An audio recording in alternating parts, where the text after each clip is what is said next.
தேவஜனங்களே, நீங்க ஆண்டவருக்காக பட்ட பிரயாசம், நீங்க ஆண்டவருக்காக எடுத்த ஒவ்வொரு அசைவுகளையும் கர்த்தர் கவனித்து வைத்திருக்கிறார். நீங்க கர்த்தருக்காக செஞ்ச ஒவ்வொன்னையுமே கர்த்தர் கணக்குல வச்சிருக்கிறார். நீங்க ஒருவேளை சொல்லலாம், பிரதர் என்னுடைய பிரயாசத்த கர்த்தர் மறந்துட்டார் போல தெரியுது.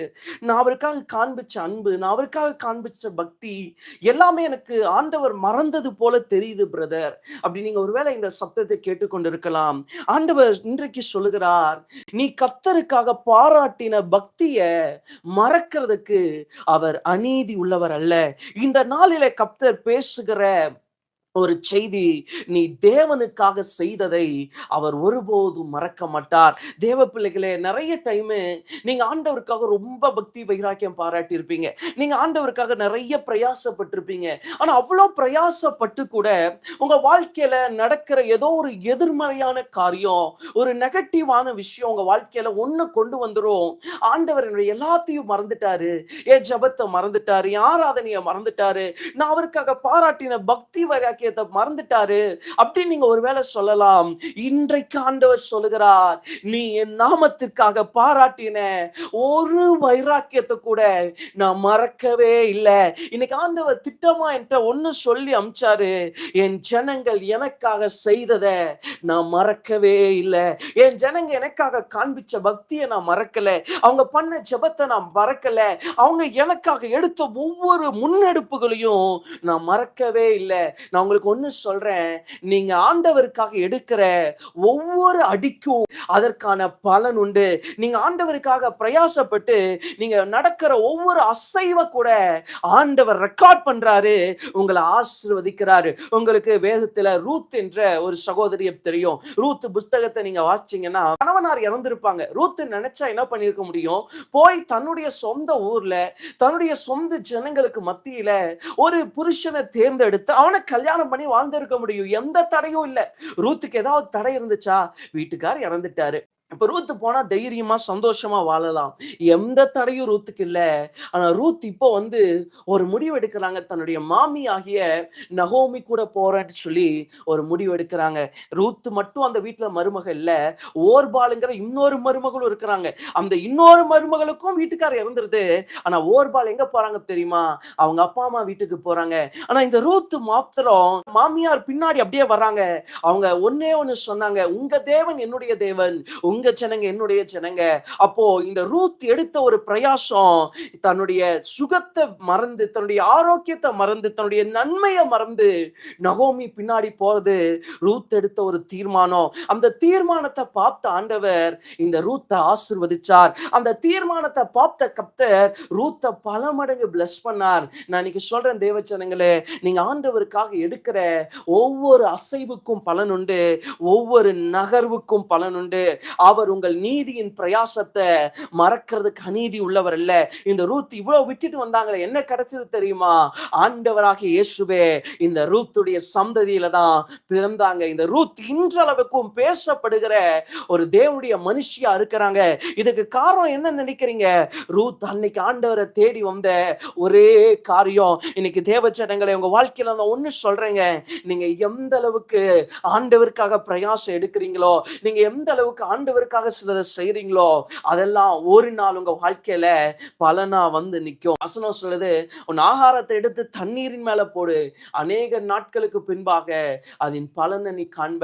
அப்போ நம்ம நிறைய டைம் அப்படி போட்டு விதைச்சு வச்சிடறோம். ஆண்டவருக்காக நீங்க செய்யறது உடனே உங்களுக்கு பலன் வராம இருக்கலாம். நீங்க ஆண்டவருக்காக நிறைய வைராக்கியம் பாராட்டி இருப்பீங்க.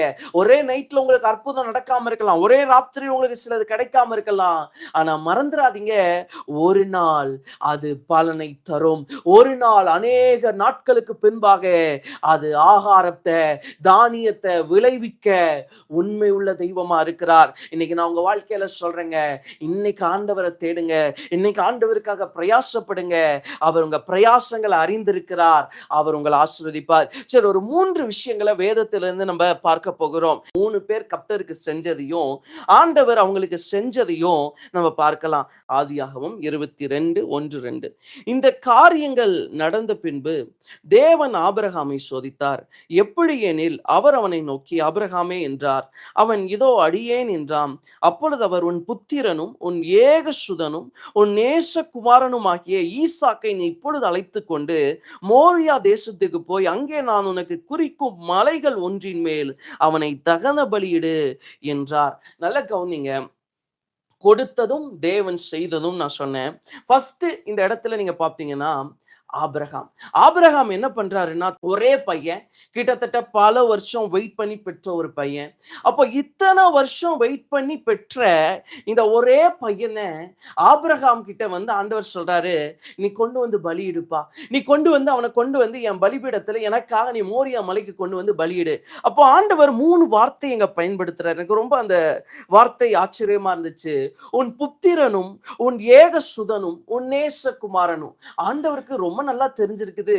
ஆபிரகாம்கிட்ட வந்து ஈசாக்க கேட்கும் போதே, உன் புத்திரன், உன்னுடைய ஏகசுதன், உன்னுடைய நேசகுமாரன், நீ அவனை ரொம்ப நேசிக்கிறேன்னு எனக்கு தெரியும், நீ அவனை கொண்டு வந்து என்கிட்ட கொடு, நீ அவனை ரொம்ப அன்பு காட்டி அவனை நேசிச்சு அரவணிக்கிறேன்னு எனக்கு தெரியும், நீ அவனை கொண்டு வந்து என்கிட்ட கொடுன்னு உடனே ஆபிரகாம் அடுத்த நாள் தாமதமே இல்லாம புறப்பட்டு ஆண்டவருடைய சமூகத்துக்கு போகிறார். அடுத்த நாள் ஒரு சின்ன டிலே கூட பண்ணல. ஆபிரகாம் புறப்பட்டு ஆண்டவர் தனக்கு குறிச்ச மலையை நோக்கி டிராவல் பண்றாரு. அங்க போய் அந்த பலிபீடத்தின் மேல கட்டையெல்லாம் அடுக்கி இந்த ஈசாக்க தூக்கி அதன் மேல வைக்கிறார். நீங்க நல்லா கவனிங்க. இவ்வளோ நேசிச்ச ஒரு பையன், ஆனா ஆண்டவர் கேட்ட உடனே இந்த ஆபிரகாம் எந்த விதமான டிலேவும் இல்லாம தாமதமும் இல்லாம உடனே தூக்கி கொண்டு போறார். தேவ பிள்ளைகளே, உங்க வாழ்க்கையில நிறைய பேரு நீங்க ரொம்ப நேசிச்சத ஆண்டவருக்காக விட்டுட்டு வந்திருக்கலாம். நீங்க ரொம்ப விரும்பின சிலதை கர்த்தருக்காக அர்ப்பணிச்சு அப்படியே கொடுத்துட்டு வந்திருக்கலாம். நான் சொல்றேன், அதை மறந்து போறதுக்கு தேவன் அநீதி உள்ளவர் இல்லைங்க. நீங்க நிறைய நேசிச்சீங்க, நீங்க நிறைய விஷயத்தை, நிறைய மனுஷங்களை ரொம்ப நேசிச்சது உண்மை. ஆனா ஆண்டவர் சொல்றாருன்னு உடனே எனக்கு எதுவுமே வேண்டான்னு தாமதமே இல்லாம சிலதை தூக்கி போட்டு வந்த ஒரு தேவ பிள்ளையா நீங்க இருந்திருக்கலாம். ஆபிரகாம் அப்படிதாங்க வாழ்ந்தாரு. ரொம்ப நேசிச்ச பையன், ஆண்டவருக்கே தெரிஞ்சிருக்குது, உன் புத்திரன் ஏகசுதன் நேசகுமாரன். நான் சொல்றேன், ஒரு அப்பாவுடைய பையனை நம்ம கூப்பிடணும்னா என்ன சொல்லுவோம்? எப்ப அவன் பையனை கூப்பிட்டு அவன் பையனை கொண்டு வந்து பலியிடு, அவ்வளவுதானே சொல்லுவோம். அதுக்கு அடைமொழி பாருங்க. ஆண்டவர் சொல்றாரு, உன் புத்திரன் ஏகசுதன் நேசகுமாரன். அப்ப இத்தனை அடைமொழிகளை கர்த்தர் சொல்றாருன்னா ஆண்டவருக்கு ரொம்ப நல்லா ஒண்ணு தெரிஞ்சிருக்குது. எப்பா, நீ இவ்வளோ நேசிக்கிறேன்னு தெரியும், அந்த பையனை கொண்டு வந்து எனக்கு கொடு.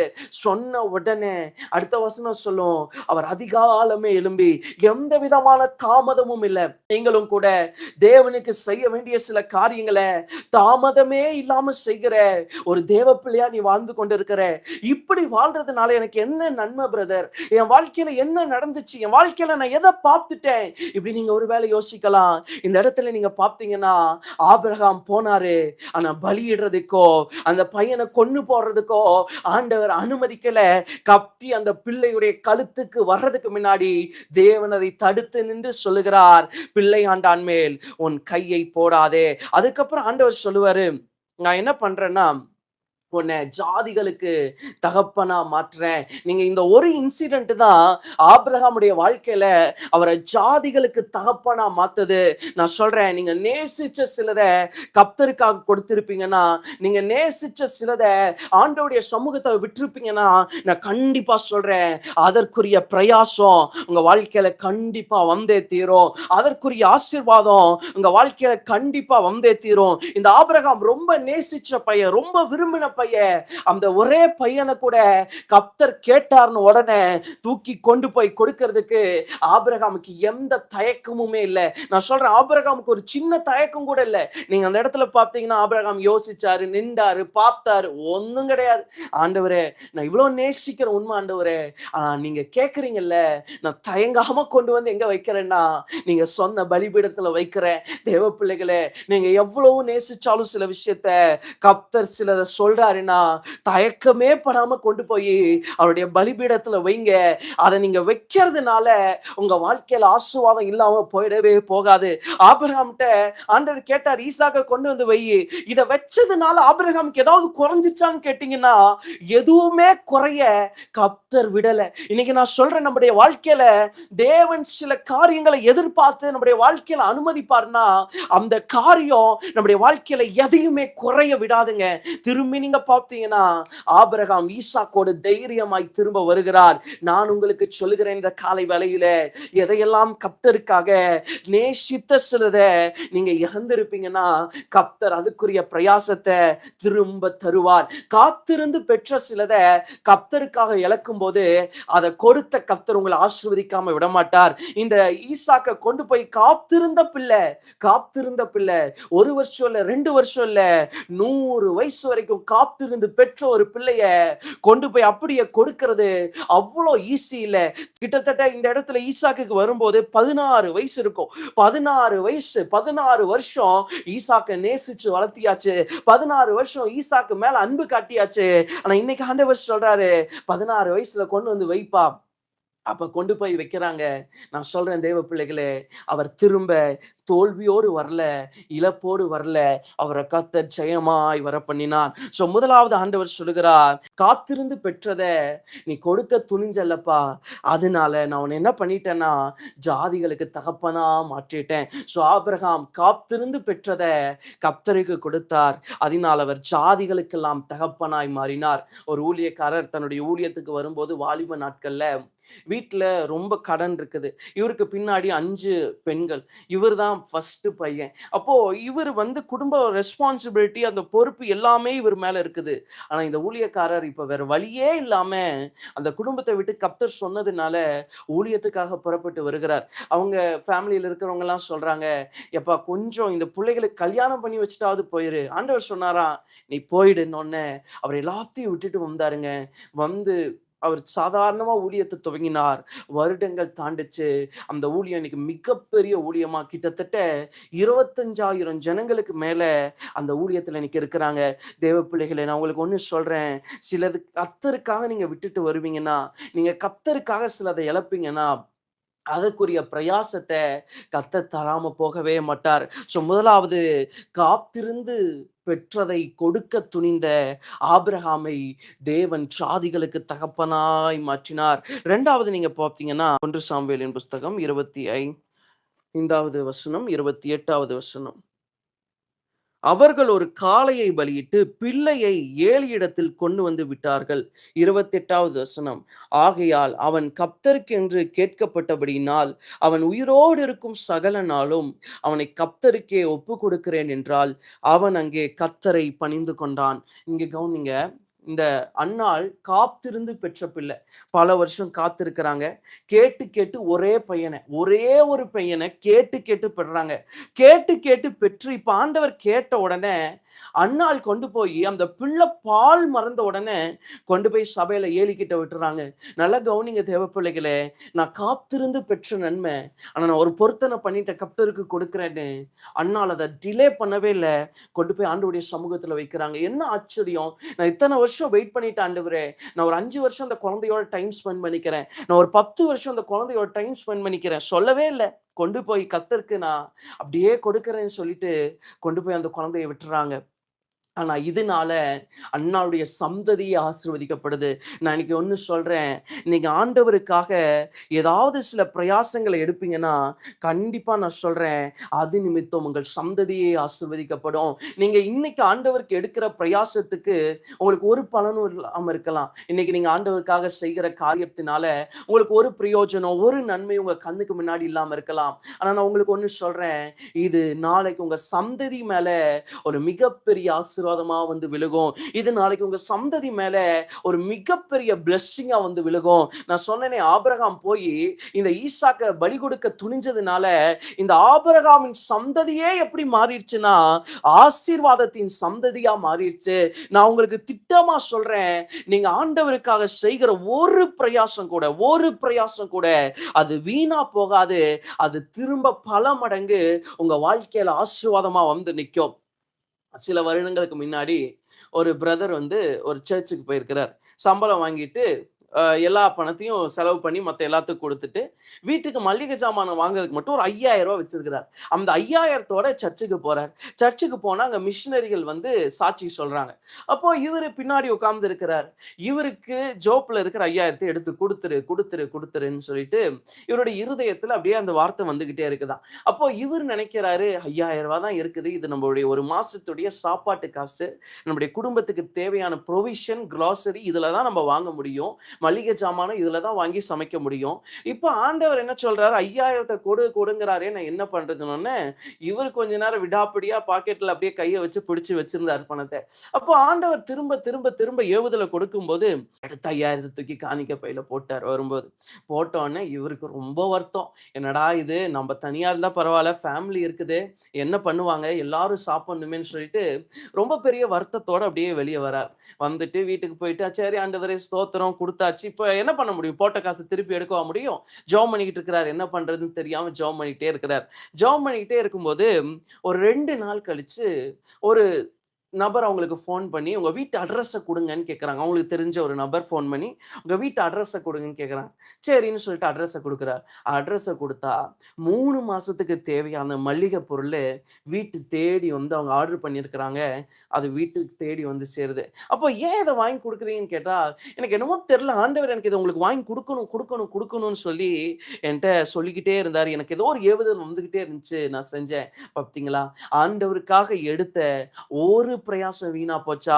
ஒருத்தரும் சொல்ல முடியாது, நான் கர்த்தருக்காக ஒண்ணு பண்ணேன். அதனால நான் வீணா போயிட்டேன். கர்த்தருக்காக நான் ஒண்ணு செஞ்சேன். அதனால நான் இழந்து போயிட்டேன்.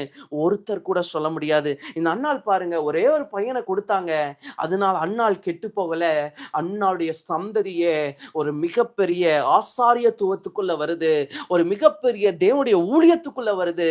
சாமுவேல் தீர்க்கதரிசியாய் தான் முதல் பெயர்சபா மட்டும் பேசப்படுகிற தேவ மனுஷனா எழும்பி நிற்கிறார். தேவ ஜனங்களே, இன்னைக்கு உங்க வாழ்க்கையில நான் சொல்றேன், நீங்க ஒருவேளை இருந்ததே ஒண்ணே ஒண்ணு பிரதர், நான் அதையும் கர்த்தருக்கு கொடுத்துட்டேன்னா, நான் கண்டிப்பா சொல்றேன், நீங்க கொடுத்ததுனால கர்த்தர் உங்களை இழந்து போக விட மாட்டார், உங்களை ஆசீர்வதிப்பார்.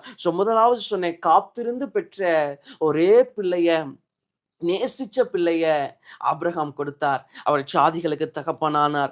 2வது இந்த அன்னாள் பாருங்க, ஆண்டவர்ட்ட கேட்டு கேட்டு வெயிட் பண்ணி பெற்ற பிள்ளைய நேசிக்கிறதுக்கு முன்னாடியே தூக்கி குடுத்துட்டாங்க. நான் சொல்றேன், அன்னாள் கொஞ்ச காலம் அங்க என்ஜாய் பண்ணியிருக்கலாம். நம்மலாம் சிலர்லாம் வந்து சில பொருள ரொம்ப நேசிச்சு வாங்கியிருந்தோம்னா, ஒரு 10 நாளாவது அதுல ரொம்ப டைம் ஸ்பெண்ட் பண்ணியிருப்போம். ஆனா அன்னாள் பாருங்க, அவ்வளவு நேசிச்சு, இவ்ளோ காத்திருந்து ஒரு குழந்தைய பெற்றெடுத்து கூட, சரி ஒரு சில வருடங்கள் இந்த குழந்தை கூட நான் இருக்க விரும்புறேன். அப்படியெல்லாம் நினைக்கல. ஆண்டவரே நான் கொடுத்துர்றேன்.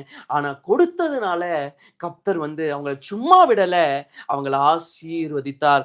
தேவ ஜனங்களே, 2வது ஆண்டவர் அன்னாளுடைய சந்ததியவே ஆசீர்வதிக்கிறார். 3வது ஆதியாகமம் 32:12. அப்பொழுது அவள் அவனுடைய வஸ்திரத்தை பற்றி பிடித்து, என்னோடே சயனி என்றாள். அவனோ தன் வஸ்திரத்தை அவள் கையிலே விட்டுவிட்டு வெளியே ஓடி போனான். இங்க நீங்க பார்த்தீங்கன்னா யோசேப்பு. நான் 3வது யோசேப்ப சொல்லி முடிக்கிறேன். யோசேப்பு பாருங்க, 17 வயசுல தன்னுடைய பரிசுத்தத்தை காத்துக்கிறான். 17 வயசுல எஜமானுடைய மனைவி வந்து என் கூட தப்பா இருப்பான்னு சொன்னோடனே, இவன் 17 வயசு தான் ஆச்சு. ஆனா அந்த வயசுல யோசேப்பு ஒரு மிகப்பெரிய பரிசுத்தத்தை தன்னுடைய சரீரத்துல, தன்னுடைய வாழ்க்கையில காத்துக்கிறான். அது நிமித்தம் உங்களுக்கு தெரியும், இந்த யோசேப்பு அந்த எகிப்து தேசம் முழுவதும் உயர்த்தப்படுகிறான். நான் சொல்றேன், யோசேப்பு காத்ததை விட அவன் இழந்த வயசு பெருசுங்க. 17 வயசுல எல்லாரும் சந்தோஷமா இருந்திருக்காங்க. எல்லாரும் ரொம்ப ஹாப்பியா இருந்திருப்பாங்க. ஆனா 17 வயசுங்கிறது ஒரு ரொம்ப பெரிய ஒரு டீனேஜ், ரொம்ப சந்தோஷமா இருக்க வேண்டிய காலம். அந்த வயசின் சந்தோஷத்தை கூட யோசேப்பு இழந்தாரு. ஆனா அதனால கர்த்தர் அவரை மிகவும் உயர்த்தினார். தேவ ஜனங்களே, நீங்க எதையெல்லாம் கர்த்தருக்காக இழக்கிறீங்களோ, அது நிமித்தம் கர்த்தர் உங்களை ஆசீர்வதிப்பாரே ஒழிய உங்களை ஆசீர்வதிக்காம விட மாட்டார். ஒரு ஊழியக்காரரு மருத்துவம் படிச்சுட்டு ஆண்டவர் ஊழியத்துக்கு அழைச்ச உடனே மருத்துவ தொழிலை விட்டுட்டு ஊழியத்துக்கு வந்தார். ஆனா ஆண்டவர் அவரை ஆசீர்வதிக்காம விடல. இன்னைக்கு கோடிகளுக்கு அவருடைய பாடல்கள் ஆசீர்வாதமா இருக்குது.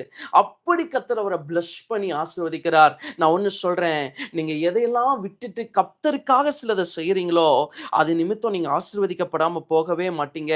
அது நிமித்தம் நீங்க நன்மையை அனுபவிக்காம போகவே மாட்டீங்க. நம்முடைய ஆண்டவர் யாருக்குமே கடனாளி அல்ல. நீங்க உங்க வாழ்க்கையில எதை கர்த்தருக்கு செஞ்சிருந்தாலும் அது நிமித்தம் கர்த்தர் உங்களை ஆசீர்வதிச்சே தீருவார். நான் 3 நபர்கள் உங்களுக்கு காட்டினேன். 1 ஆபிரகாம், 2வது அன்னாள், 3வது யோசேப்பு. இவங்க 3 பேருமே கர்த்தருக்காக சிலதை இழந்தாங்க. கர்த்தருக்காக சிலதை விட்டாங்க. ஆனா இவங்க 3 பேருடைய முடிவையும் நான் சொன்னேன். ஆபிரகாம் ஜாதிகளுக்கு தகப்பனானான். அன்னாளுடைய சந்ததியே ஆசீர்வதிக்கப்பட்டது. யோசேப்பினுடைய உயர்வு மிகப்பெரியதா இருந்தது. இன்னைக்கு தேவ ஜனங்களே, இப்படிப்பட்ட உயர்வுகள தேவன் உங்களுக்கும் தருவாராக.